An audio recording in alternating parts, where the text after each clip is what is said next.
আদম আলাইহিস সালাম তিনি হচ্ছেন আবুল বাশার, মানব মণ্ডলীর আদি পিতা। তিনি এই পৃথিবীর প্রথম মানুষ এবং প্রথম নবী। গোটা মানব মণ্ডলীর মধ্য থেকে আল্লাহ তাআলা আদম আলাইহিস সালামকে পৃথিবীর প্রথম মানুষ এবং প্রথম নবী হিসেবে বাছাই করেছেন। আর আমরা পৃথিবীতে যারা আছি আমরা সবাই হচ্ছে বানি আদম বা আদম আলাইহিস সালামের বংশধর। আল্লাহ তাআলা আদম আলাইহিস সালামকে সৃষ্টি করার অনেক আগে এই পৃথিবীতে প্রথমে জিন তৈরি করেছিলেন। আল্লাহ তাআলা ইরশাদ করছেন, ওয়াল জান্না খলাকনাহু মিন ক্বাবলু মিন নারিস সামুম। আর আমি মানব জাতি সৃষ্টির অনেক আগে প্রজ্বলিত আগুনের শাখা থেকে জিন জাতিকে তৈরি করেছি। আল্লাহ তাআলা যখন আদম আলাইহিস সালামকে সৃষ্টি করবেন বলে চিন্তা করলেন, আল্লাহ তাআলা সিদ্ধান্তটি ফেরেশতাদের সাথে শেয়ার করলেন। আল্লাহ তাআলা বললেন, ইন্নী জাআইলুন ফিল আরদি খলিফা। ও ফেরেশতারা, আমি পৃথিবীতে আমার রিপ্রেজেন্টেটিভ, আমার প্রতিনিধি হিসেবে মানুষ তৈরি করতে যাচ্ছি। যেহেতু জিন জাতিরা পৃথিবীতে আদম আলাইহিস সালামের আগেই অনেক রক্তপাত করেছিল, বিশৃঙ্খলা সৃষ্টি করেছিল, সেই অভিজ্ঞতার আলোকে সেই ডিসকাশনে আল্লাহ তাআলার সাথে ফেরেশতাদের ডিসকাশনে ফেরেশতারা তাদের মতামত পেশ করলেন। তারা বললেন তাদের অভিজ্ঞতার আলোকে, ক্বালু আতাজআলু ফিহা মা ইউফসিদু ফিহা ওয়া ইয়াসফিকুদ দিমা। অর্থাৎ, হে আল্লাহ, আপনি কি এমন কোন জাতি তৈরি করবেন যারা পৃথিবীতে ফাসাদ সৃষ্টি করবে, ক্যাওস করবে, রক্তপাত করবে? নাহনু নুসাব্বিহু বিহামদিকা ওয়া নুকদ্দিসু লাক। আমরা তো আপনার তাসবিহ করি, আপনার প্রশংসা করি, আমরাই তো ভালো, কেন আপনি আবার মানুষ বানাতে যাবেন? আল্লাহ তাআলা বললেন, ইন্নী আ'লামু মা লা তা'লামুন। যে হে ফেরেশতারা, আমি এমন কিছু জানি যেটা তোমরা জানো না। আল্লাহ তাআলার এই সিদ্ধান্তের কথা যখন তিনি ফেরেশতাদেরকে জানিয়ে দিলেন যে আমি মানুষ বানাতে যাচ্ছি, অতঃপর আল্লাহ তাআলা তার সিদ্ধান্ত অনুযায়ী তিনি মানুষ তৈরি করলেন। আদম আলাইহিস সালাম হচ্ছে পৃথিবীর সর্বপ্রথম মানব। তিনি আদম আলাইহিস সালামকে মাটি থেকে তৈরি করেছেন। এই ভূপৃষ্ঠের যত জায়গায় যত ধরনের মাটি আছে, সব মাটিগুলোকে সেখান থেকে কিছু কিছু অংশ নিয়ে আল্লাহ তাআলা আদম আলাইহিস সালামকে তৈরি করলেন। আল্লাহ তাআলা ইরশাদ করছেন, ইন্নী খালিকুম বাশারাম মিন তিন। নিশ্চয় আমি মানব জাতিকে মাটি থেকে তৈরি করেছি। এজন্য বলা হয়ে থাকে মাটির মানুষ, বা আদম হচ্ছে মাটির তৈরি। বেসিকলি আমরা সবাই আমাদের মা এবং বাবা থেকে তৈরি হয়েছি, তাদের স্পার্ম থেকে, ওভাম থেকে। যেহেতু মানুষের এই বীর্য বা স্পার্মটি আমাদের খাবার দাবারের একটা শক্তি রস বা নির্যাস, এবং আমাদের খাবার দাবার ফলমূল এগুলো আসে বেসিকলি মাটি থেকে, সেই দিকে ইঙ্গিত করে আমাদেরকে বলা হয় যে আমরাও হচ্ছি মাটির তৈরি। আদম আলাইহিস সালামকে আল্লাহ তাআলা সরাসরি মাটি থেকে তৈরি করলেন, এবং এই সৃষ্টি প্রক্রিয়ার তিনটি ধাপ ছিল। প্রথমত আল্লাহ তাআলা মাটিগুলোকে এঁটেল মাটিতে রূপ দিলেন, যেটাকে কোরআন বলেছে তিনুন লাযিব। তারপর সেই এঁটেল মাটিতে আল্লাহ তাআলা বৃষ্টি বর্ষণ করলেন, ফলে সেটা হয়ে গেল হামাইম মাসনুন, মানে কাদামাটি। এরপর কাদামাটির সে দলা দিয়ে আল্লাহ তাআলা সেখানে হিট দিলেন, প্রচন্ড তাপ দিলেন। তাপ দিয়ে সেই মাটির দলাটিকে তিনি বানালেন সলসলিন কাল ফখর, ঠনঠনে পোড়া মাটি। এবং সেই ঠনঠনে পোড়া মাটির যে কাঠামো, আল্লাহ তাআলা আদম আলাইহিস সালামের স্ট্রাকচার দিলেন, কাঠামো দিলেন, এবং সেই কাঠামোর ভেতরে আল্লাহ তাআলা রূহের ফুৎকার দিলেন। আল্লাহ বললেন, ফাইযা সাওয়াইতুহু ওয়া নাফাখতু ফীহি মির রূহি। যখন আমি আদমকে তৈরি করলাম, তখন then I breathed into him my spirit, আমি তার ভেতরে আমার রূহের ফুৎকার দিলাম। ফলে আদম আলাইহিস সালাম জীবিত মানুষ হিসেবে সর্বপ্রথম আবির্ভূত হল। আমরা যদি সহিহ বুখারীর দিকে তাকাই, তাহলে দেখব যে সহিহ বুখারীতে সাইয়েদনা আদম আলাইহিস সালামকে যখন আল্লাহ তাআলা তার আকৃতি দিয়েছেন, অবয়ব দিয়েছিলেন, তার হাইট কত ছিল, কত লম্বা তিনি ছিলেন, সে ব্যাপারে সহিহ বুখারীতে এসেছে ওয়াকানা তুলহু 60 যিরাআন, 60 বিঘত তিনি লম্বা ছিলেন। আমাদের হাতের এই কোণই থেকে আঙ্গুল পর্যন্ত এই জায়গাটিকে বলা হয় 1 বিঘত। সেই হিসেবে তিনি ছিলেন 60 বিঘত লম্বা, 60 কিউবিট। এবং সহিহ মুসলিমের একটি বর্ণনা থেকে আমরা জানতে পারি জুমার দিন আল্লাহ তাআলা আদম আলাইহিস সালামকে তৈরি করেছিলেন। ইয়াউমুল জুমআতি ফীহি খুলিকা আদম। জুমার দিনে আল্লাহ তাআলা আদম আলাইহিস সালামের সৃষ্টি প্রক্রিয়া এটাকে তিনি সম্পন্ন করেছেন।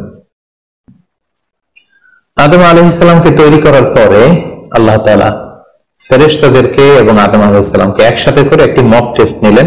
সেখানে আল্লাহ তাআলা তাদের সবাইকে কিছু শব্দের নাম শিক্ষা দিলেন, এবং আদম আলাইহিস সালামকে ফেরেশতাদের সামনে এনে ফেরেশতাদেরকে আল্লাহ তাআলা বললেন যে এগুলোর নাম যদি তোমরা আমাকে বলতে পারো তাহলে বলো। আল্লাহ তাআলা বললেন আম্বিউনি বিআসমাই হাউলাই ইন কুনতুম সাদিকিন। ফেরেশতাদেরকে প্রথম প্রশ্ন করা হলো, বলো তো এগুলোর নাম কি? ফেরেশতারা উত্তর করতে পারলেন না। অতঃপর আদম আলাইহিস সালামকে লক্ষ্য করে আল্লাহ যখন বললেন ইয়া আদম আম্বিহুম বিআসমাইহিম, হে আদম তুমি এই জিনিসগুলোর নাম সবাইকে শুনিয়ে দাও। ফালাম্মা আম্বাআহুম বিআসমাইহিম, আদম আলাইহিস সালাম যখন একটার পর একটা সবগুলো জিনিসের নামকরণ করে ফেলতে পারলেন, সবগুলো জিনিসের নাম বলতে পারলেন, ক্বালা আলাম আকুল লাকুম ইন্নী আ'লামু গায়বাস সামাওয়াতি ওয়াল আরদ, আল্লাহ তাআলা ফেরেশতাদেরকে বললেন আমি কি তোমাদেরকে বলিনি যে আমি আকাশ জমিনের গায়েবের সমস্ত বিষয়ের ধারক এবং বাহক, সব বিষয়ের জ্ঞান আমার কাছে আছে। সো আদমকে আমি এমন কিছু স্পেশাল ফিচার দিয়ে তৈরি করেছি যেগুলো অ্যাঞ্জেলদের মধ্যে ল্যাকিংস ছিল, ফলে ফেরেশতারা সেগুলো জানার পরেও সেগুলোর নাম আল্লাহ তাআলাকে রিপিট করে বলে শোনাতে পারেনি। কিন্তু আদম আলাইহিস সালাম সবগুলো জিনিসের নাম একটার পর একটা তিনি বলে ফেলতে পারলেন। এবং এ থেকে প্রমাণিত হয় যে আল্লাহ তাআলা এখানে ফেরেশতাদের অপারগতা এবং আদম আলাইহিস সালামের শ্রেষ্ঠত্বের প্রমাণ তিনি এখানে স্থাপন করলেন। অনেকে প্রশ্ন করে থাকে যে আল্লাহ তাআলা আদম আলাইহিস সালামকে স্পেশালি এই জিনিসগুলোর নাম শিক্ষা দিয়েছিলেন, ফলে আদম আলাইহিস সালাম বলতে পেরেছেন, কিন্তু ফেরেশতাদেরকে তো এই জিনিসগুলোর নাম শিক্ষা দেওয়া হয়নি, তো তারা কি করে বলবে? কোরআনের কোথাও এটা সুস্পষ্ট বলা হয়নি যে আল্লাহ তাআলা যখন এই জিনিসগুলোর নাম শিক্ষা দিচ্ছিলেন তখন আলাদা করে আদম আলাইহিস সালামকে শিক্ষা দিচ্ছিলেন। এবং এমনও হতে পারে যে শেখানোর প্রক্রিয়াটি যখন চলছিল তখন ফেরেশতা এবং আদম তারা সকলেই উপস্থিত ছিল, কিন্তু আদম আলাইহিস সালামকে আল্লাহ তাআলা এমন কিছু মানবিক বৈশিষ্ট্য স্পেশাল ফিচার দিয়ে তৈরি করেছেন যার ফলে তিনি এগুলোর উত্তর করতে পেরেছিলেন। কিন্তু ফেরেশতাদের মধ্যে বিষয়গুলো না থাকার কারণে ফেরেশতারা সেগুলোর উত্তর করতে পারেনি।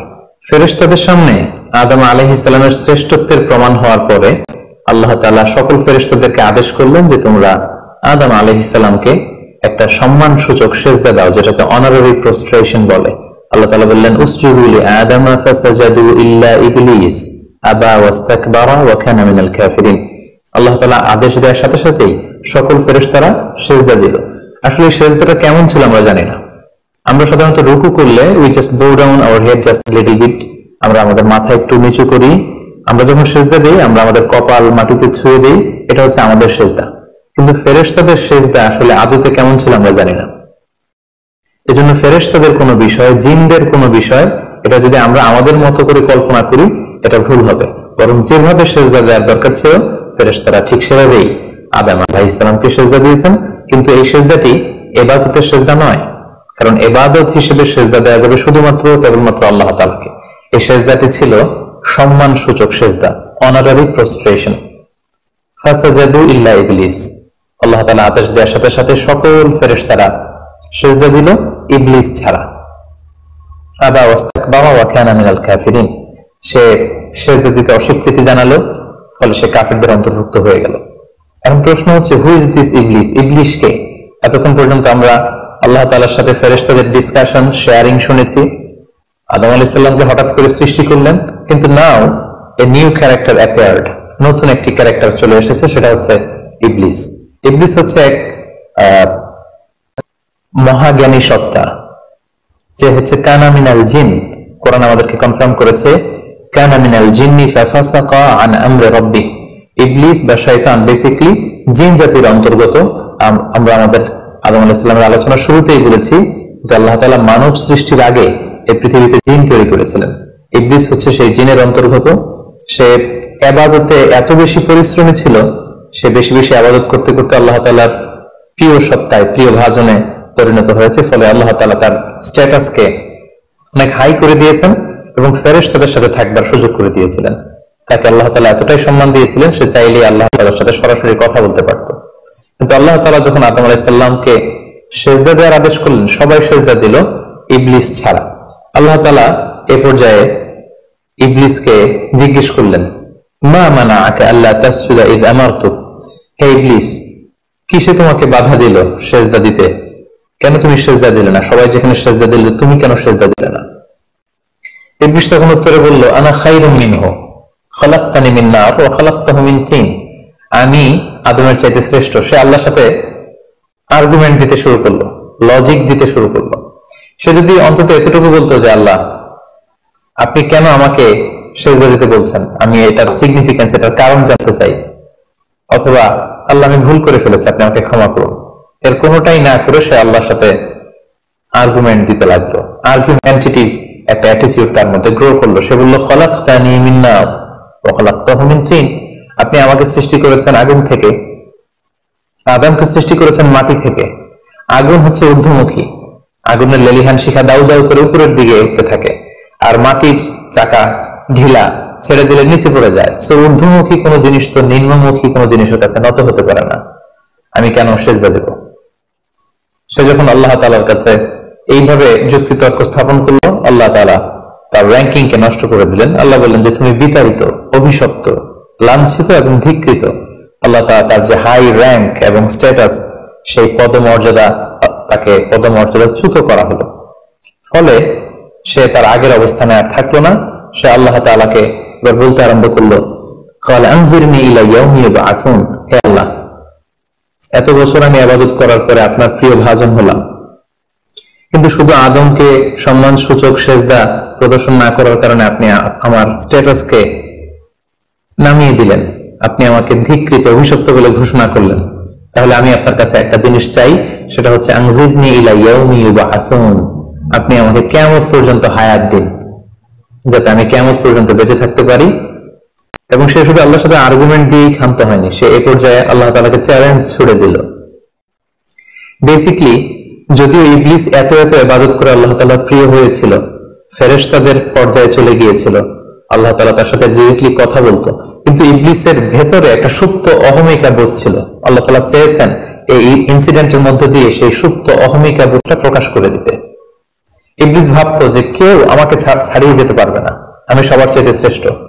সে বলেছিল, আনা খায়রুম মিনহু, আমি তার চেয়ে শ্রেষ্ঠ। তার ভেতরে যে সুপ্ত অহমিকা বোধ, এই যে অ্যারোগ্যান্স, এই যে ইগোইস্টিক সমস্যা, আল্লাহ তাআলা চেয়েছেন এই ঘটনার অবতারণা ঘটিয়ে ইবলিসের ভেতরকার এই অহমিকা বোধকে প্রকাশ করে দিতে, এবং সেটাই ঘটেছে। এবার সে আল্লাহ তাআলাকে চ্যালেঞ্জ দিয়ে বলল যে আল্লাহ, আপনি আমাকে কিয়ামত পর্যন্ত হায়াত দিন, লা আকউদান্না লাহুম সিরাতাকাল মুস্তাকিম। আপনার এই আদম সন্তান, বনি আদমের যারা পৃথিবীতে আসবে, তারা কি করে জান্নাতে যায় সেটা আমি দেখে নেব। আমি সিরাতুল মুস্তাকিমের সামনে বসে থাকবো, যাতে করে তারা সরল সঠিক পথ পেতে না পারে, তারা যাতে সত্যের পথে থাকতে না পারে। আমি তাদেরকে সুম্মা লাআতিয়ান্নাহুম মিন বাইনি আইদিহিম ওয়া মিন খালফিহিম ওয়া আন আইমানিহিম ওয়া আন শামাইলিহিম, সামনে থেকে, পেছন থেকে, ডান দিক দিয়ে, বাঁ দিক দিয়ে, সব দিক দিয়ে আমি তাদেরকে কুমন্ত্রণা দিব, ধোঁকা দিব, টেম্পটেশন দিব, হুইসপারিং করব। ওয়ালা তাজিদু আকসারাহুম শাকিরিন, আপনি তাদেরকে শুকরগুজার কৃতজ্ঞ বান্দাদের অন্তর্ভুক্ত পাবেন না। আল্লাহ তাআলা বললেন, লামান তাবিআকা মিনহুম লাআমলাআন্না জাহান্নামা মিনকুম আজমাইন। তুমি আমাকে চ্যালেঞ্জ দিচ্ছ, ঠিক আছে, আমিও তোমার চ্যালেঞ্জ নিলাম, চ্যালেঞ্জ অ্যাকসেপ্টেড। তোমাকে এবং তোমাকে যারা ফলো করবে, ফলোয়ারদেরকে, তাদের সবাইকে দিয়ে আমি জাহান্নামকে পরিপূর্ণ করব। আল্লাহ তাআলা ইবলিসকে কিয়ামত পর্যন্ত হায়াত দিলেন, তার চ্যালেঞ্জ গ্রহণ করলেন, এবং ইবলিসও তার মিশন এবং ভিশন ফিক্স করে নিল যে আদমের কারণে আজকে আমি এতটা ধিক্কৃত, অভিশপ্ত, লাঞ্ছিত, সে আদমকে এবং সে আদমের সন্তানদেরকে, বনি আদমকে আমি জাহান্নামে ঢুকানো আগ পর্যন্ত ক্ষান্ত হব না। এবং আল্লাহ রাসূল সাল্লাল্লাহু আলাইহি ওয়াসাল্লাম বললেন যে ইন্না শাইতানা ইয়াজরি মিনাল ইনসানি মাজরাদ দাম, মানুষের রক্ত প্রবাহের সাথে ইবলিস মিশে যেতে পারে, সেখানে যে সে কুমন্ত্রণা দিতে পারে। সেই ঘটনার পর থেকে আল্লাহ তাআলার সৃষ্টির দুইটি শক্তিশালী সৃষ্টির মধ্যে তৈরি হয়ে গেল চিরশত্রুতা, চিরবিদ্বেষ, চিরদ্বন্দ্ব, শয়তান আর বনি আদম। আদম আলাইহিস সালামকে যখন সেজদা করতে বলা হলো, সবাই সেজদা করলো, কিন্তু ইবলিস সেজদা করলো না। এই ঘটনার পর আদম আলাইহিস সালাম কেমন যেন একটু একাকিত্ব এবং অস্থিরতা ফিল করতে লাগলেন, লোনলিনেস, কারণ তার কোনো সাথী নেই, সঙ্গী নেই, প্রতিবেশী নেই, বন্ধু নেই, বান্ধব নেই, কেউ নেই। মানুষ হিসেবে তিনি কেবল একা, বড়ই একা। তার এই অস্থিরতা, তার এই একাকিত্ব, তার এই লোনলিনেসকে আল্লাহ তাআলা বুঝতে পেরে তার একজন সঙ্গিনী তৈরি করলেন। তিনি হচ্ছেন হাওয়া আলাইহিস সালাম, এই পৃথিবীর প্রথম মানবী। এবং আল্লাহ তাআলা বললেন, ওয়াজআলা মিনহা যাওজাহা লিয়াসকুনা ইলাইহা। আল্লাহ তাআলা তার থেকেই তার একজন সাথী, তার সঙ্গিনী তৈরি করলেন, যার সান্নিধ্যে যে স্থির হতে পারে, সে প্রশান্তি পেতে পারে। অন্যত্র আল্লাহ তাআলা বলছেন, খালাকা মিনহা যাওজাহা ওয়া বাসসা মিনহুমা রিজালান কাসীরান ওয়া নিসাআ। আল্লাহ তাআলা আদমের মধ্য থেকে তার সাথীকে বা তার জোড়াকে অর্থাৎ হাওয়াকে তিনি তৈরি করলেন, এবং এই আদম আর হাওয়া থেকে গোটা বিশ্বের সকল মানব মণ্ডলীকে তিনি তৈরি করেছেন। আদম আলাইহিস সালামের কোন জায়গা থেকে হাওয়া আলাইহিস সালামকে তৈরি করা হয়েছে? সহিহ বুখারীতে এসেছে, খুলিকনা মিন তিলা, পাঁজরের হাড় থেকে। আদম আলাইহিস সালামের বাম পাঁজরের উপর দিকের বাঁকা হাড় থেকে আল্লাহ তাআলা হাওয়া আলাইহিস সালামকে তৈরি করেছেন। হাওয়া শব্দটি এসেছে আরবি শব্দ হাই থেকে। হাই মানে জীবিত, প্রাণবন্ত। যেহেতু জীবন্ত আদম থেকে ওনাকে সৃষ্টি করা হয়েছে, তাই তাকে হাওয়া বলা হয়। অথবা আদম আলাইহিস সালাম হাওয়া আলাইহিস সালামের সঙ্গ পেলেই তিনি উজ্জীবিত হয়ে ওঠেন, প্রাণোচ্ছল হয়ে ওঠেন, এজন্য ওনাকে হাওয়া বলা হয়। তাহলে পৃথিবীর প্রথম মানবী হাওয়া আলাইহিস সালামকে আল্লাহ তাআলা আদম আলাইহিস সালামের নিঃসঙ্গতা, একাকিত্ব এবং লোনলিনেস যে ফিলিংটা, এটা দূর করার জন্য তার একজন সঙ্গী তিনি ঠিক করে দিলেন, আদম এবং হাওয়া। ইংরেজিতে বলা হয় অ্যাডাম এন্ড ইভ। এবং আল্লাহ তাআলা তাদের দুজনকে জান্নাতে থাকবার পারমিশন দিলেন। আল্লাহ তাআলা বললেন, ওয়াকুলনা ইয়া আদম উসকুন আনতা ওয়া যাওজুকাল জান্নাহ, আদম তুমি আর তোমার স্ত্রী বা তোমার সঙ্গিনী দুজনে মিলে জান্নাতে থাকো। তবে এই ক্ষেত্রে কিছু ডুজ এন্ড ডোন্টস আছে, কিছু ওয়ার্নিং আছে, কিছু প্রিকশন আছে। সেটা হচ্ছে ওয়াকুলা মিনহা রাগাদান হাইসু শি'তুমা, এই বাগানে, এই জান্নাতের যেখান থেকে মনে যায় তৃপ্তি সহকারে তোমরা উভয়ে খাও, কিন্তু ওয়ালা তাকরাবা হাযিহি শাজারাতা ফাতাকুনা মিনাল যালিমিন, জান্নাতের যেখান থেকে মনে যায় তোমরা খেতে পারো, পান করতে পারো, ঘুরে বেড়াতে পারো, আনন্দ উৎসব করতে পারো, কিন্তু ওয়ালা তাকরাবা হাযিহি শাজারা, এই গাছের ফল খাবে না। Be aware of this tree, এই গাছের কাছেও যাবে না। যদি যাও, যদি খাও, তাহলে ফাতাকুনা মিনাল যালিমিন, তোমরা জালিমদের অন্তর্ভুক্ত হয়ে যাবে। তাহলে আল্লাহ তাআলা আদম এবং হাওয়াকে জান্নাতে থাকার সুযোগ দিলেন, সেখানে কি করা যাবে কি করা যাবে না সেটা বাতলে দিলেন, ডুজ এন্ড ডোন্টস দিলেন এবং ওয়ার্নিং দিয়ে দিলেন। কিন্তু তারপর যেটা ঘটলো সেটা হচ্ছে, আমরা জানি যে ইবলিস কিন্তু তার মিশন এবং ভিশনকে ফিক্স করে নিয়েছে যে সে আদমকে গুমরা করেই ছাড়বে, ধোঁকা দিয়েই ছাড়বে, এবং সে অনুপাতে সে সামহাও জান্নাতে ঢুকে আদম এবং হাওয়া আলাইহিস সালামকে হুইসপারিং করে, টেম্পটেশন দিয়ে, কুমন্ত্রণা দিয়ে তাদেরকে বিভ্রান্ত করে ফেললো। কোরআন বলছে, ফাওয়াসওয়াসা লাহুমা শাইতান লিইউবদিয়া লাহুমা মা উরিয়া আনহুমা মিন সাওআতিহিমা, শয়তান তাদের দুজনকে টেম্পটেশন দিয়ে, কুমন্ত্রণা দিয়ে ধোঁকার মধ্যে ফেলে দিল। শয়তান এসে বলল, আমাকে আল্লাহ সৃষ্টি করেছেন অনেক আগে, তোমাদেরকে সৃষ্টি করার আগে আল্লাহ তাআলা আমাদেরকে জানিয়েছিলেন যে তোমাকে এবং হাওয়াকে আল্লাহ তাআলা এই জান্নাতে রাখতে চান না, তোমাদের দুজনকে আল্লাহ পৃথিবীতে পাঠিয়ে দিতে চান। কারণ এখানে তারাই থাকতে পারবে যারা ফেরেশতা, তোমরা ফেরেশতা নও। আর এখানে পার্মানেন্টলি থাকার জন্য, রেসিডেন্সিয়াল পারমিটের জন্য একটা জিনিস লাগে, সেটা হচ্ছে ওই গাছের ফল খেতে হয়। যারা ওই গাছের ফল খেয়ে ফেলবে তারা এখানকার চিরকালীন বাসিন্দা হয়ে যাবে, তারা কখনো পৃথিবীতে যাওয়া লাগবে না। তো এই জন্য আল্লাহ তাআলা তোমাদেরকে ফল খেতে নিষেধ করেছেন ওই গাছে। তোমরা যদি ওই গাছের ফল খেয়ে ফেলো তাহলে তোমরা এখানকার চিরস্থায়ী অধিবাসী হয়ে যাবে। কোনোভাবে আল্লাহ তাআলা তোমাদেরকে এখান থেকে তাড়াতে পারবেন না, কিন্তু আল্লাহ তাআলা চাইছেন তোমাদেরকে এখান থেকে তাড়িয়ে পৃথিবীতে পাঠিয়ে দিবেন। আমি তোমাদেরকে কসম করে বলছি, আমি তোমাদের ওয়েল উইশার, শুভাকাঙ্ক্ষী। শয়তান বলল যে, ওয়াকাসামাহুমা ইন্নী লাকুমা মিনাল নাসিহিন, নিশ্চয় আমি তোমাদের জন্য শুভাকাঙ্ক্ষী, তোমরা আমার কথা শোনো। যদি এখানে আরামে দিনাতিপাত করতে চাও তাহলে তোমরা এই ফল খাও, ফলে তোমাদেরকে আর কোথাও যাওয়া লাগবে না। আদম আলাইহিস সালাম আল্লাহ তাআলার সে ডুজ এন্ড ডোন্টস, সে ওয়ার্নিং এর কথা ভুলে তিনি এবং তার স্ত্রী ওই নিষিদ্ধ ফল থেকে খাওয়া শুরু করলেন, এবং খাওয়ার সাথে সাথেই ফালাম্মা যাqa শাজারাতা বাদাত লাহুমা সাওআতুহুমা ওয়া তাফিকা ইয়াখসিফানি আলাইহিমা মিন ওয়ারাকিল জান্নাহ, ওই নিষিদ্ধ গাছের ফল খাওয়ার সাথে সাথেই আদম আলাইহিস সালাম এবং হাওয়া আলাইহিস সালামের গায়ে যে জান্নাতি পোশাক ছিল, অটোমেটিক্যালি সেই পোশাক খুলে পড়তে আরম্ভ করলো। ওনারা উলঙ্গ হয়ে যেতে লাগলেন। তড়িঘড়ি করে ওনারা জান্নাতের বিভিন্ন পাতা এনে, বিভিন্ন লতা পাতা এনে ওনাদের প্রাইভেটকে ওনারা ঢাকলেন, এবং তখনই ওনারা বুঝতে পারলেন আমরা কি করলাম, আমরা তো মহাভুল করে ফেলেছি, আমরা তো আল্লাহ তাআলার আদেশ অমান্য করেছি। আল্লাহ তাআলা সাথে সাথে বললেন, আলাম আনহাকুমা আন তিলকুমা শাজারা, আদম এটা তোমরা কি করলে, আমি তো এটা কখনো এক্সপেক্ট করিনি, আমি কি তোমাদেরকে নিষেধ করিনি এই গাছের ফল খেতে, এবং আমি কি তোমাদেরকে বলে দেইনি যে ইন্না শাইতানা লাকুম আদুউম মুবিন, শয়তান তোমাদের সুস্পষ্ট চিরশত্রু, কেন তোমরা এই কাজটা করলে? আদম আলাইহিস সালাম এবং হাওয়া আলাইহিস সালাম ওনারা লজ্জিত হলেন, ওনাদের কাজের জন্য ওনারা লজ্জিত হলেন। আল্লাহ তাআলা বলছেন, ওয়ালাকাদ আহিদনা ইলা আদামা মিন ক্বাবলু ফানাসিয়া ওয়া লাম নাজিদ লাহু আজমা। আমি আদমকে ওসিয়ত করেছিলাম যে এই কাজটা তুমি করো না, কিন্তু আদম আলাইহিস সালাম ভুলে গিয়েছেন। আল্লাহ তাআলার আদেশ পালনে আল্লাহ বলছেন, আমি আদমকে দৃঢ় প্রত্যয়ী পাইনি।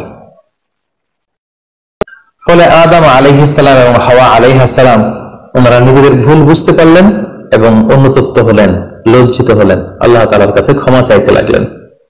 আল্লাহ তাআলা তাদেরকে ক্ষমার কিছু বাক্য শিখিয়ে দিলেন। ফাতালাক্কা আদামু মির রাব্বিহি কালিমাত, কিছু বাক্য শিখিয়ে দিলেন। সেই বাক্যগুলো কি ছিল? সেগুলো ছিল, রব্বানা যালামনা আনফুসানা ওয়া ইল্লাম তাগফির লানা ওয়া তারহামনা লানাকুনান্না মিনাল খাসিরিন। হে আল্লাহ, আমরা জুলুম করে ফেলেছি আমাদের নাফসের উপর, আমরা ভুল করেছি। আপনি যদি আমাদেরকে ক্ষমা না করেন, যদি রহম না করেন, আমরা তো ক্ষতিগ্রস্তদের অন্তর্ভুক্ত হয়ে যাব। আদম আলাইহিস সালাম এবং হাওয়া আলাইহিস সালাম উভয় অনুতপ্ত হলেন, লজ্জিত হলেন এবং চোখের পানি ছেড়ে এই দোয়াটি পড়ে পড়ে আল্লাহ তাআলার কাছে ক্ষমা চাইলেন এবং আল্লাহ তাআলা তাদের উভয়কে ক্ষমা করে দিলেন। এবার আল্লাহ তাআলা তাদের দুজনকে বললেন, যেহেতু তোমরা আমার আদেশকে মান্য করতে পারোনি, সেজন্য তোমাদেরকে পৃথিবীতে চলে যেতে হবে। ইহবিতু বা'দুকুম লিবা'দিন আদু, তোমাদেরকে পৃথিবীতে নামিয়ে দেওয়া হলো। ওয়ালাকুম ফিল আরদি মুস্তাকাররু ওয়া মাতাউন ইলা হিন, এই পৃথিবী হবে তোমাদের আবাসস্থল। এই পৃথিবীতে অনেক জীবন উপকরণ তোমাদের জন্য থাকবে। ফিহা তাহইয়াউন ওয়া ফিহা তামুতুন ওয়া মিনহা তুখরাজুন, you live there, you die there, and you will be resurrected from there. তোমরা পৃথিবীতে বসবাস করবে, পৃথিবীতেই তোমাদের মৃত্যু হবে এবং এই পৃথিবীর কবর থেকেই, মাটি থেকেই তোমাদেরকে আবার আমি পুনরুত্থান করব। And this is my decision. আদম আলাইহিস সালাম এবং হাওয়া আলাইহিস সালাম পৃথিবীর প্রথম মানব এবং মানবীকে জান্নাত থেকে আল্লাহ তাআলা পৃথিবীতে নামিয়ে দিলেন এবং আল্লাহ বললেন যে তোমাদেরকে নামিয়ে দিয়ে আমি ক্ষান্ত হচ্ছি না। ফাইম্মা ইয়াতিয়ান্নাকুম মিন্নি হুদান, আমার গাইডেন্স তোমাদের কাছে আসবে। ফামান তাবিআ হুদায়া ফালা ইয়াযিল্লু ওয়া লা ইয়াশকা, আমার দেয়া পথ নির্দেশিকা এবং গাইডেন্স যারা মেনে চলবে তারা কখনো পথভ্রান্ত হবে না, তারা কখনো গোমরা হবে না। অতঃপর আল্লাহ তাআলা তাদের দুজনকে পৃথিবীতে নামিয়ে দিলেন। আদম এবং হাওয়া কোথায় নামিয়ে দিলেন এ ব্যাপারে ঐতিহাসিকদের মধ্যে মতভেদ পাওয়া যায়। কিছু কিছু ঐতিহাসিকগণ বলেন যে আদম আলাইহিস সালামকে মক্কা এবং তায়েফের মাঝখানে দাহনা নামক একটা জায়গা আল্লাহ নামিয়ে দিয়েছেন। কোন কোন বর্ণনা মতে পাওয়া যায় যে আদম আলাইহিস সালামকে আল্লাহ তাআলা ইন্ডিয়ান সাবকন্টিনেন্টে শ্রীলঙ্কার সিংহল নামক একটা জায়গায় পাঠিয়েছেন এবং তারা সেখানে অ্যাডামস পিক নামে একটি পাহাড়ের কথা বলে থাকেন, যেখানে আদম আলাইহিস সালামের ফুটপ্রিন্ট বা পায়ের ছাপ সংরক্ষিত আছে বলে অনেক ঐতিহাসিকগণ মত প্রকাশ করেছেন। হাওয়া আলাইহিস সালামকে সৌদি আরবের জেদ্দা নগরীতে আল্লাহ তাআলা নাজিল করেন বলে অনেক ঐতিহাসিকগণ মতামত দিয়েছেন। তাহলে তারা পৃথিবীর এক এক দিকে এক একজন। অনেকদিন পরে তারা দুজন সৌদি আরবের জাবালে রাহমা, যেখানে বিদায় হজের ভাষণ দিয়েছিল আল্লাহ রাসূল সাল্লাল্লাহু আলাইহি ওয়াসাল্লাম, ময়দানটাকে বলা হয় ময়দানুল আরাফাত। আরাফাতের ময়দানে ওনারা আবার রিইউনাইটেড হয়েছেন এই পৃথিবীর বুকে। সম্মানিত, শুধু এ পর্যায়ে আমরা জানবো how was the life of Adam and Eve on earth. এই পৃথিবীতে আদম আলাইহিস সালাম এবং হাওয়া আলাইহিস সালামের একেবারে পৃথিবীর শুরুর দিকের জীবন পরিক্রমাটা কেমন ছিল। হাউ ওয়াজ দেয়ার লাইফ, কিভাবে তারা তাদের জীবন অতিবাহিত করেছেন। আমরা জানি যে তাদের দুজনের মাধ্যমেই হিউম্যান হিস্ট্রি শুরু হয়েছিল, মানব ইতিহাস। তাদের জীবন পরিক্রমাটা কিছুটা ভিন্ন, আমাদের চাইতে ভিন্ন, যেহেতু তারাই পৃথিবীর প্রথম মানব এবং মানবী। তাদের কোনো প্রতিবেশী নেই, তাদের কোনো বন্ধু বান্ধব নেই, পৃথিবীতে আর কোনো মানুষ তাদের আশেপাশে ছিল না, শুধু তারাই। তো সেক্ষেত্রে এক আল্লাহ তাআলার ইবাদত ছাড়া তাদের মৌলিক যে কাজটা ছিল সেটা ছিল পপুলেশন, কাল্টিভেশন এন্ড কনস্ট্রাকশন। কি করে জনসংখ্যা বৃদ্ধি করা যায় পৃথিবীতে, কি করে সন্তান লালন পালন করা যায়, কি করে চাষাবাদ করা যায়, কি করে ফার্মিং করা যায় এবং কি করে মানব সভ্যতার বিনির্মাণ করা যায়, এটাই ছিল পৃথিবীর প্রথম মানব এবং এই মানবীর প্রধানতম দায়িত্ব। যেহেতু ওনারা যদি নতুন প্রজন্ম তৈরি না করেন, ওনারা যদি চাষাবাদ না করেন, ওনারা যদি সভ্যতা বিনির্মাণ না করেন, তাহলে পৃথিবীতে মানব সভ্যতা টিকে থাকবে না। ফলে মৌলিক ইবাদতের পাশাপাশি এগুলোই ছিল ওনাদের কাজ। আল্লাহ তাআলা সব শিখিয়ে দিলেন কিভাবে গাছ রোপণ করতে হয়, কিভাবে চাষাবাদ করতে হয়, কিভাবে ছাগল গরু এগুলো লালন পালন করতে হয় এবং সেখান থেকে কিভাবে দুধ দহন করে নিজেদের খাবারের যোগান দিতে হয়। বেসিকলি আদম আলাইহিস সালামের কাছে যে সহিফাগুলো নাজিল হয়েছিল সেখানে শরীয়তের মূল নীতির চাইতে কিভাবে পৃথিবী আবাদ করতে হবে এই বিষয়গুলোই বেশি স্থান পেয়েছিল।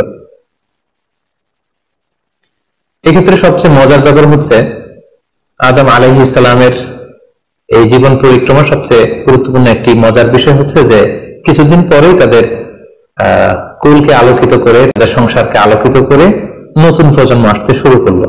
এবং আদম আলাইহিস সালাম এবং হাওয়া আলাইহিস সালামের মাধ্যমে যে সন্তানরা পৃথিবীতে আসতো তারা ছিল অলওয়েজ টুইন বেবি বা যমজ সন্তান হিসেবে আসতো। সর্বপ্রথম আল্লাহ তাআলা তাদেরকে একটি সন্তান, একটি ছেলে সন্তান এবং একটি মেয়ে সন্তান দিয়ে ধন্য করলেন এবং তারা তাদের নাম রাখলেন, ছেলেটির নাম রাখলেন কাবিল, মেয়েটির নাম রাখলেন আকীমা। এবং তারপরের বছর আবারও হাওয়া আলাইহিস সালাম গর্ভবতী হয়ে সন্তান জন্ম দিলেন। সেক্ষেত্রেও একটি ছেলে একটি মেয়ে, কারণ এই ছেলে মেয়েদের বিয়ে দেওয়ার তখন পদ্ধতি ছিল এই বছর যেই ছেলে জন্মগ্রহণ করেছে সেই ছেলের সাথে পরের বছরের মেয়ের বিয়ে হতো, এবং এই বছর যে মেয়ে জন্মগ্রহণ করেছে তার সাথে পরের বছরের ছেলের সাথে এভাবে ক্রসিং সিস্টেমে বিয়ে হতো। যেহেতু পৃথিবীতে আর কোনো মানুষ তাদের আশেপাশে ছিল না, ফলে নিজেদের ভাই বোনদের মধ্যে বিয়ে হতো, তবে উলট পালট করে। তো এর ফলে বাই ডিফল্ট আদম আলাইহিস সালামের ছেলে কাবিলের ভাগ্যে এসে জুটল তার পরের টার্নের যে বোন জন্মগ্রহণ করেছে হাবিলের সাথে, তার নাম ছিল লাবুদা। লাবুদার সাথে কাবিলের বিয়ে হবে এবং হাবিলের সাথে ইকলিমার বিয়ে হবে, এটাই ফিক্স করা হলো। কিন্তু এখানে একটি সমস্যা দেখা দিল, সেটি হচ্ছে ইকলিমা ছিল খুবই সুন্দরী, she was a very beautiful lady. ফলে কাবিল এটা মেনে নিতে পারেনি। সে প্রশ্ন উত্থাপন করলো যে কেন আমি লাবুদাকে বিয়ে করব? লাবুদা হচ্ছে কিছুটা শ্যামলা প্রকৃতির, আমি তাকে বিয়ে করব না, বরং আমার সাথে আমার যে বোন জন্মগ্রহণ করেছে সে ইকলিমাকে আমি বিয়ে করব। আদম আলাইহিস সালাম বললেন, না, এটা আল্লাহর দেয়া আদেশ। তোমার সাথে তোমার যে যমজ বোন জন্মগ্রহণ করেছে তাকে তুমি বিয়ে করতে পারবে না, বরং তোমার পরে হাবিল এবং লাবুদা যে জন্মগ্রহণ করেছে সে লাবুদা হবে তোমার স্ত্রী, এবং তোমার সাথে তোমার যে বোন আকলিমা জন্মগ্রহণ করেছে সে আকলিমা হবে হাবিলের স্ত্রী। কিন্তু কাবিল এটা সহজে মেনে নিতে পারেনি। ফলে সে এখানে প্রশ্ন উত্থাপন করলো এবং সে বলল যে আমি আকলিমাকে বিয়ে করতে চাই। দেখা দিল এক মহা সমস্যা। তখন আল্লাহ তাআলা আদম আলাইহিস সালামকে জানিয়ে দিলেন, ঠিক আছে, হাবিল এবং কাবিলকে কুরবানি করতে বলো, যার কুরবানি কবুল হবে সেই আকলিমাকে পাবে। এবং তখন কুরবানির সিস্টেম ছিল কোরবানি করে চলে আসার পরে আকাশ থেকে আগুন এসে যেই কোরবানিকে ঝলসে দিত, সেই কোরবানিটা আল্লাহ তাআলার কাছে কবুল হয়েছে বলে ধরে নেওয়া হতো। আদম আলাইহিস সালামের ছেলে কাবিল বেসিক্যালি চাষি ছিল, সে এক বস্তা গম আল্লাহর রাস্তায় কোরবানি করলো। আর হাবিল সে মেষ চড়াতো, ছাগল চড়াতো, সে একটি বকরি জবাই করে আল্লাহর রাস্তায় কোরবানি করলো। এবং তারা অপেক্ষা করতে লাগলো যে কার কোরবানি কবুল হয়। দেখা গেল আকাশ থেকে আগুন এসে হাবিলের বকরি বা ছাগলটাকে ঝলসে দিয়েছে, কিন্তু কোনো আগুন এসে কাবিলের গমের বস্তাকে বা গমের স্তূপকে ঝলসে দেয়নি। ফলে প্রমাণিত হলো যে হাবিলের কুরবানি আল্লাহ তাআলার দরবারে কবুল হয়েছে এবং আল্লাহ তাআলার দেয়া আগের বিধান অনুযায়ী হাবিলই আকলিমাকে বিয়ে করার সুযোগ পাবে। এই কথাটি আল্লাহ তাআলা খুব সুন্দর করে কোরআনুল কারীমে উল্লেখ করেছেন। আল্লাহ বলছেন, ফাতাকুব্বিলা মিন আহাদিহিমা ওয়া লাম ইউতাকাব্বাল মিনাল আখার। তাদের একজনের কুরবানি কবুল হলো, আরেকজনের ঠিক হলো না। ফলে হাবিল আকলিমাকে বিয়ে করার সুযোগ পেল। কিন্তু কাবিল এতে আরো প্রচন্ড জেলাসি ফিল করতে লাগলো। সে হিংসায় জ্বলে পুড়ে অত্যন্ত রেগে গিয়ে বলল, লা আক্তুলান্নাক, হাবিল আমি তোমাকে হত্যা করব, তোমাকে হত্যা করে হলেও আমার সুন্দরী বোন আকলিমাকে আমি ছিনিয়ে নিব। তখন হাবিল বলতে লাগলো যে লা ইন বাসাত্তা ইলাইয়া ইয়াদাকা লিতাকতুলানি মা আনা বিবাসিতি ইয়াদি ইলাইকা লিআকতুলাক। অর্থাৎ, হে কাবিল, তুমি যদি আমাকে হত্যা করতে অগ্রগামী হও, হাত বাড়াও, আমি আমার হাতকে বাড়াবো না তোমাকে আঘাত করার জন্য। কারণ তুমি যদি আমাকে হত্যা করো তাহলে আমার পাপ, তোমার পাপ সবটাই তোমার ঘাড়ে বর্তাবে, আর আমি এত বড় পাপ কাজ কখনোই করতে চাই না। কাবিল এই কথাতেও ক্ষান্ত না হয়ে সে হত্যা করতে উদ্যত হলো এবং সে তার কথা মতো তার ভাই হাবিলের উপর চড়াও হয়ে আক্রমণ করে তার আপন ভাই হাবিলকে সে হত্যা করে ফেলল। কোরআন বলল, ফাকাতালা ফাসবাহা মিনাল খাসিরিন। কাবিল হাবিলকে হত্যা করে ফেলল। প্রতিহিংসার অনলে জ্বলে পুড়ে শয়তানের কুমন্ত্রণায় পৃথিবীর প্রথম হত্যাকাণ্ড, the first murder in the world, পৃথিবীর প্রথম হত্যাকাণ্ড সংঘটিত হলো। এবং হত্যাকারী ছিল আদম আলাইহিস সালামের ছেলে কাবিল। এবং এই পৃথিবীর প্রথম নিহত মানুষের নাম হচ্ছে হাবিল। সহিহ বুখারীতে আল্লাহ রাসূল সাল্লাল্লাহু আলাইহি ওয়াসাল্লাম ইরশাদ করেছেন, আউয়ালু মান সান্নাল কতলা, কাবিল হচ্ছে ওই ব্যক্তি যে পৃথিবীতে সর্বপ্রথম হত্যার ট্র্যাডিশন চালু করেছে। কাবিলের আগে কেউ পৃথিবীতে হত্যাকাণ্ড ঘটায়নি, ফলে হাবিল হচ্ছে পৃথিবীর প্রথম শহীদ বা প্রথম নিহত মানুষ। এবং কাবিল যেহেতু এই হত্যার ট্র্যাডিশন করেছে, মার্ডারের ট্র্যাডিশন করেছে, ফলে পৃথিবীতে যারাই এই বিচার বহির্ভূত হত্যা বা অন্যায়ভাবে কাউকে হত্যাকাণ্ডের সাথে জড়িত হবে, তার একটি পার্সেন্টেজ গুণা কিয়ামত পর্যন্ত কাবিলের ভাগে এটি যেতে থাকবে। এখন যে মজার ব্যাপারটি ঘটেছে সেটি হচ্ছে, কাবিল যখন হাবিলকে আক্রমণ করেছে, হাবিলকে নিহত করেছে, হত্যা করেছে, হত্যা করার পরে হাবিল লাশ হয়ে শুয়ে রইল। কারণ কাবিল যখন হাবিলকে আক্রমণ করেছে, হাবিলের গা থেকে যখন ব্লিডিং হয়েছে, সে ছটফট ছটফট করতে করতে এক পর্যায়ে মারা গেল। কিন্তু মারা যাওয়া কাকে বলে এটাও পৃথিবীর কেউ জানতো না।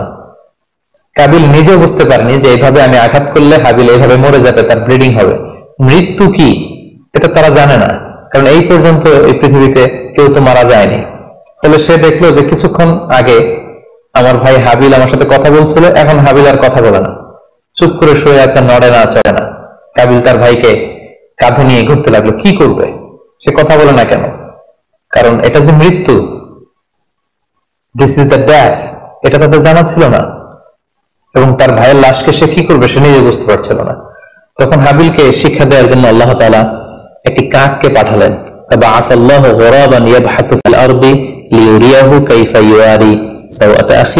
দুটি কাক এসে একটি কাক আর একটি কাককে হত্যা করলো, এবং হত্যাকারী কাকটি তার ঠোঁট দিয়ে তার পা দিয়ে মাটি খুঁড়ে গর্ত করে সেই গর্তের ভেতরে মৃত কাকটিকে ফেলে আবার মাটি দিয়ে ঢেকে ফেললো। এই দৃশ্যটি হাবিল দেখে বুঝতে পারলো যে আমাকেও, আমার কাবিল দেখে বুঝতে পারলো আমাকেও একই কাজ করতে হবে। কাবিল তখন মাটি খুঁড়ে তার ভাই কাবিল হাবিলকে মাটি চাপা দিয়ে পৃথিবীর প্রথম ফিউনারাল বা বারিফাইং এর যে সিস্টেম, কবর দেওয়ার যে প্রক্রিয়া, এটা তিনি সারলেন। আদম আলাইহিস সালাম তখন চলে গিয়েছিলেন মক্কায় কাবা নির্মাণের কাজে বা হজের কাজে। সেখান থেকে ফিরে এসে এই ঘটনা শুনে তিনি অত্যন্ত দুঃখ পেলেন।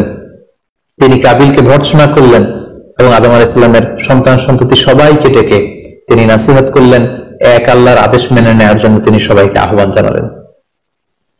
হাবিলের পরবর্তীতে আল্লাহ তাআলা ইওয়াদান আন হাবিল, হাবিলের পরিবর্তে তিনি শীস আলাইহিস সালামকে আদম আলাইহিস সালামের ছেলে হিসেবে পৃথিবীতে দান করলেন। হাওয়া আলাইহিস সালামের কোল জুড়ে পৃথিবীতে আসলো শীস, এবং তার সাথে তার টুইন বোন হাজুরা পৃথিবীতে আসলো। এবং আদম আলাইহিস সালামের পরে শীস আলাইহিস সালামকে আল্লাহ তাআলা নবী হিসেবে সিলেক্ট করলেন। এবং সহিহ ইবনে হিব্বানের একটি বর্ণনা এসেছে, যদি বর্ণনাটি দুর্বল, যে শীস আলাইহিস সালামের কাছে আল্লাহ তাআলা 50টি সহিফা নাজিল করেছিলেন।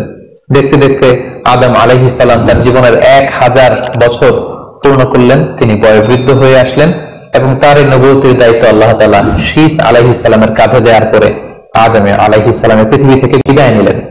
কোথায় তাকে কবর দেওয়া হয়েছে? ঐতিহাসিকদের মধ্যে একাধিক মত পাওয়া যায়। কোন কোন বর্ণনা মতে ওনাকে মক্কাতে কবরস্থ করা হয়েছে, কোন কোন ঐতিহাসিক বর্ণনা মতে ওনাকে বাইতুল মাকদাসে কবরস্থ করা হয়েছে। আর ঠিক এভাবেই পৃথিবীর প্রথম মানব এবং প্রথম নবী আদম আলাইহিস সালাম এই পৃথিবী থেকে বিদায় নিয়ে পরপারে পাড়ি জমালেন।